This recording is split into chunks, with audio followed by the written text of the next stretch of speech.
Let me set the scene, not with facts, but with feeling. The summer had been cruel. The air clung to your skin like a damp shroud. Cicadas screamed in the trees like damned souls. And my bank account? Thinner than the pages of a widow's prayer book. I drive a 2008 Ford F-150 old, loyal, and thirsty. Every fill-up cost me nearly $80. And yet, my tank kept emptying faster than it should. At first, I blamed the heat, then the age of the truck. But deep down, in that quiet, gnawing place where paranoia takes root, I knew someone was stealing from me. Enter Nabar, my neighbor, my so-called friend, the man who once brought over a casserole when my mother passed, only to accidentally leave his empty Tupperware on my porch for 3 weeks. The man who borrowed my extension cord and returned it chewed through by his so-called indoor raccoon. Yes, he owns a raccoon. Don't ask. Nabar lived in the house next door, a crumbling Victorian with peeling paint and a porch swing that groaned like a dying man. He drove a rust-eaten 1997 Honda Civic that sounded like a blender full of gravel. And for months, I'd noticed something off. Every time I filled my truck, within 48 hours, the needle would dip. Not gradually, plummet, like something or someone was drinking it in secret. Then came the night of the whispering hose. I couldn't sleep. Not because of the heat, not because of the raccoon's midnight yowling, but because of a sound. A soft, wet glug glug glug coming from my driveway. I crept to the window, barefoot on cold hardwood, heart hammering against my ribs like a prisoner begging for release. There he was, Nabar, cloaked in shadow, hood pulled low, kneeling beside my truck like a penitent at a sacrilegious altar. In his hands, a rubber hose, my siphon hose, the one I kept locked in the garage, or so I thought. He'd jimmied the gas cap open with a butter knife. I watched, frozen, as he sucked the end of the hose like a vampire summoning blood, then spat, and let my gasoline pour into a dented red gas can at his feet. Gallon after stolen gallon. My breath caught in my throat like a fish on a hook. This wasn't just theft. It was desecration.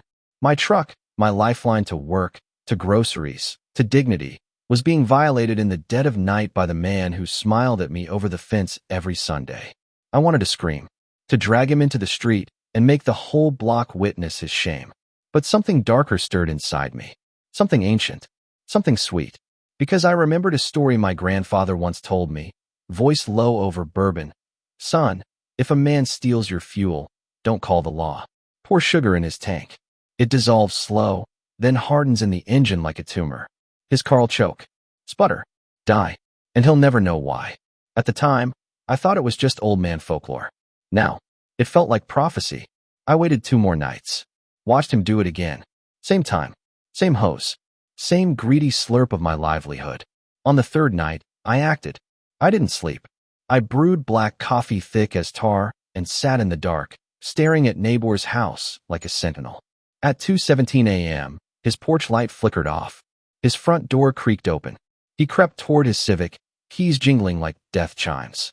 This was my moment. I slipped out the back, barefoot, clad only in sweatpants and fury. The moon hid behind clouds, as if even heaven refused to watch what I was about to do. His gas cap was loose. Easy. I pulled the bag from my pocket, 2 full cups of pure, granulated white sugar.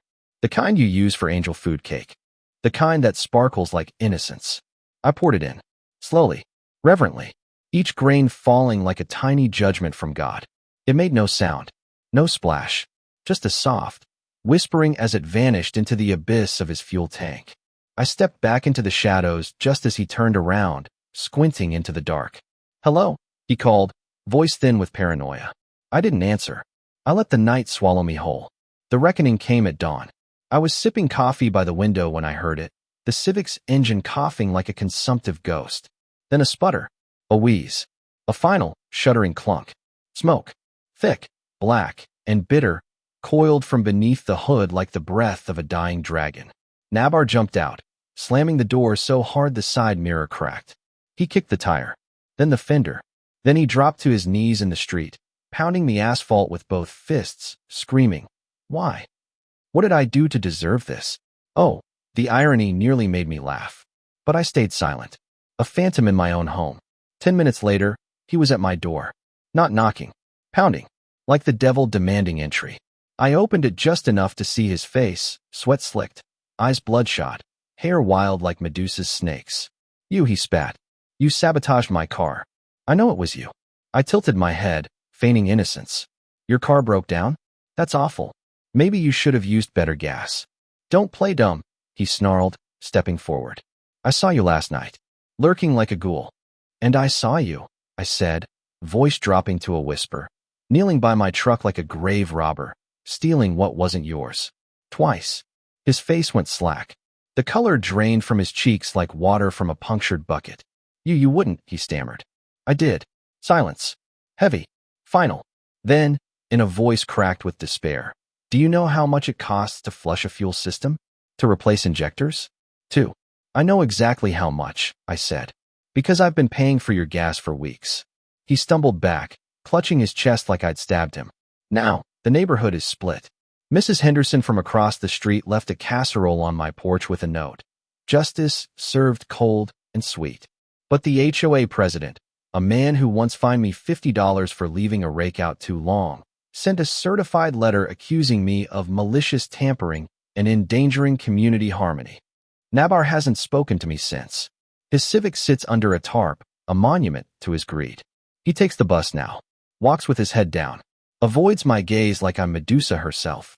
Some say I crossed a line. That sugar in a gas tank can destroy an engine beyond repair. That I should have called the police, installed a lock, done anything but this. But I say this. When a man steals from you in the dark, he forfeits the right to light. And sometimes, justice doesn't come with sirens. It comes with a spoon and a bag of sugar.